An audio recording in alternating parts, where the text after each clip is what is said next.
Terima kasih Anda masih bersama kami di Kompas Petang, saya Cynthia Rompas. Saudara, mantan Menteri Perdagangan Thomas Lembong bertemu dengan Komisi Yudisial untuk menghadiri agenda audiensi.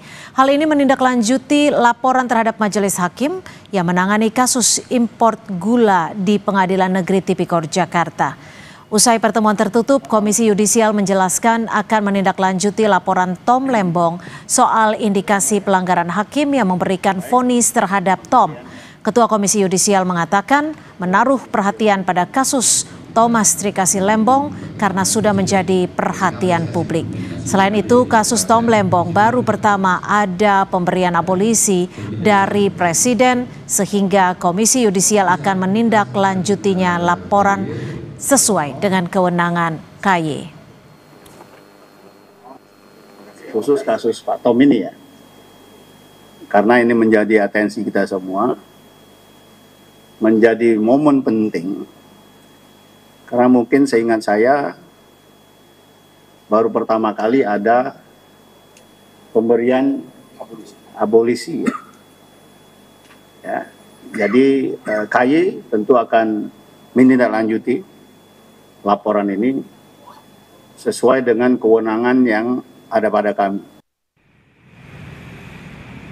Tom didampingi sejumlah kuasa hukumnya. Kedatangan Tom bersama tim kuasa hukum guna memenuhi undangan Komisi Yudisial atas laporan yang mengenai dugaan pelanggaran kode etik dan perilaku Hakim Pengadilan Tipikor Jakarta yang menjatuhkan vonis 4,5 tahun penjara. Selain sebagai bentuk komitmen untuk mendukung transparansi dan akuntabilitas dalam proses peradilan, kehadiran Tom di Komisi Yudisial juga untuk mendorong adanya upaya perbaikan lembaga peradilan untuk kebaikan bersama. Sebelumnya, Tom bebas setelah menerima abolisi dari Presiden Prabowo Subianto. Gimana kabar Pak Tom? Baik Pak Tom. Sehat Pak Tom. Ini tanggung jawab bersama ya, untuk tidak melakukan pembiaran ya. Dan justru kalau bisa dijadikan momentum untuk berbenah dan memperbaiki ya, saya juga sampaikan, bagi saya tidak ada justru berbenah itu sesuatu yang patut dibanggakan dan patut kita pandang sebagai sesuatu yang mulia. Lalu apa yang menjadi dasar Thomas Trikasih Lembong melaporkan 3 hakim yang mengadilinya dalam perkara impor gula? Kita bahas bersama kuasa hukum mantan Menteri Perdagangan Thomas Trikasih Lembong, Zaid Musyafi. Mas Zaid, terima kasih sudah bergabung bersama kami di Kompas Petang. Tadi sudah melakukan audiensi dengan Komisi Yudisial. Boleh diinformasikan kepada kami apa saja yang menjadi poin-poin pembahasan dalam audiensi ini? Iya, terima kasih Kompas Petang.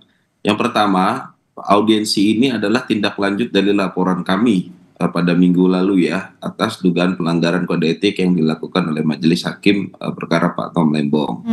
Yang kedua, pelanggaran-pelanggaran tersebut tentu bukan pelanggaran yang konteksnya substantif materi pokok perkara, melainkan pelanggaran yang di dalam dugaan profesionalisme hakim ya, yang menyangkut tentang kode etik profesionalisme hakim. Nah, salah satunya adalah hakim tidak mengedepankan asas presumption of innocent atau asas praduga tidak bersalah.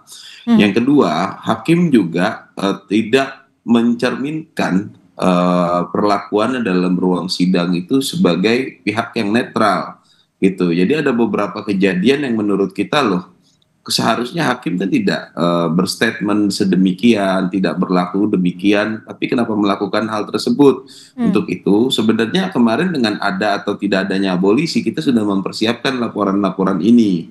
Nah, contohnya pada saat pemeriksaan BAP Ibu Rini Sumarno, ya kan, itu ternyata itu kan sudah 4 kali panggilan jaksa mengatakan.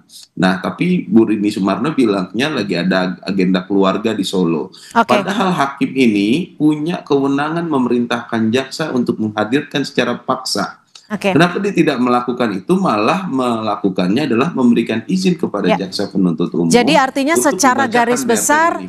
Pak Tom ingin mengajukan keberatannya bahwa ada rasa ketidakadilan saat kasus ini ditangani Tipikor. Mas Zaid, kalau boleh tahu, tadi kan juga diberitahukan bahwa Komisi Yudisial sudah membentuk tim analisis internal. Apa saja sih yang akan dianalisa oleh Komisi Yudisial ini? Ya, penting saya jelaskan dulu bahwasanya Pak Tom ini tidak dalam rangka balas dendam atau menyerang institusi atau apapun dalam hal yang sifatnya destruktif. Beliau secara tegas dalam konferensi pers tadi menyatakan ini adalah kritik, ya kan, evaluasi yang bersifat konstruktif. Agar apa? Agar tidak ada lagi hakim-hakim di Republik Indonesia ini yang memperlakukan atau menangani suatu perkara itu tidak mengedepankan asas-asas kejujuran, asas profesionalitas dan mengedepankan etik dan profesionalisme hakim. Nah, tim yang sudah dibentuk oleh Komisi Yudisial tadi disampaikan langsung oleh Komisi Yudisial dalam audiensi. Jadi Komisi Yudisial itu sudah membentuk tim untuk melakukan analisa. Cuman mereka memang minta waktu karena memang putusan ini kurang lebih 1000 lebih halamannya. Walaupun kita sudah mencoba mempermudah, kita resume dari laporan-laporan kita dan bukti-buktinya sudah kita permudah. Tapi tim dari Komisi Yudisial sudah terbentuk. Nanti apakah ini masuk dalam ranah pelanggaran kode etik dan kehormatan hakim, ataukah ini masuk ke dalam ranah teknis yuridis, nanti asli tim analisanya yang akan melakukan analisa terhadap laporan kami. Tetapi setelah ini langkahnya adalah Pak Tom akan dimintai keterangan dulu atas laporan yang sudah Pak Tom buat ini. Oke, Mas Zaid, tentunya untuk membuktikan ada tidaknya indikasi pelanggaran dari hakim di Tipikor tersebut yang menangani kasus Tom Lembong, apakah tim kuasa hukum sudah mempunyai bukti-bukti kuat yang turut dilampirkan? Dan apakah dasar ataupun motivasi dari pelaporan ini termasuk soal saksi penting yang tidak dihadirkan di pengadilan? Salah satunya. Jadi kalau dalam prinsip kita, mahkota seorang hakim itu ada dalam putusannya, dan mahkota sebuah putusan ada dalam pertimbangannya. Nah, salah satunya itu adalah pertimbangan-pertimbangan yang menurut kita tidak mengedepankan asas-asas tersebut.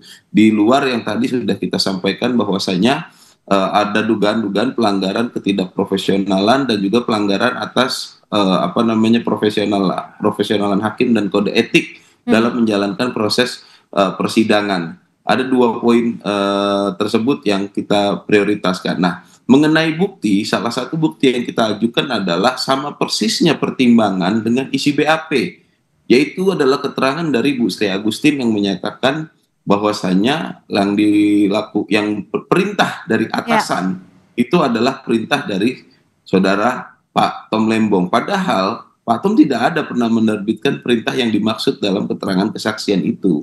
Gitu. Baik. Jadi memang pada faktanya dalam persidangan itu perusahaan swasta itu memang tidak ada yang dapat perintah dari Pak Tom ataupun dari Kementerian Perdagangan, khususnya Dirjen Daklu itu tidak ada yang menerima perintah Pak Tom untuk menunjuk siapa-siapa aja perusahaan-perusahaan yang melakukan importasi gula, termasuk juga terhadap distributornya. Gitu. Itu tidak pernah ada. Tapi isi BAP-nya itu sama persis dengan pertimbangan, inilah salah satu dasar yang kita adukan. Baik, terima kasih Mas Zaid Musafi, kuasa hukum dari Thomas Trikasih Lembong. Terima kasih. Saudara, informasi lainnya di Kompas Petang masih akan kami hadirkan selepas jeda. Jumlah tersangka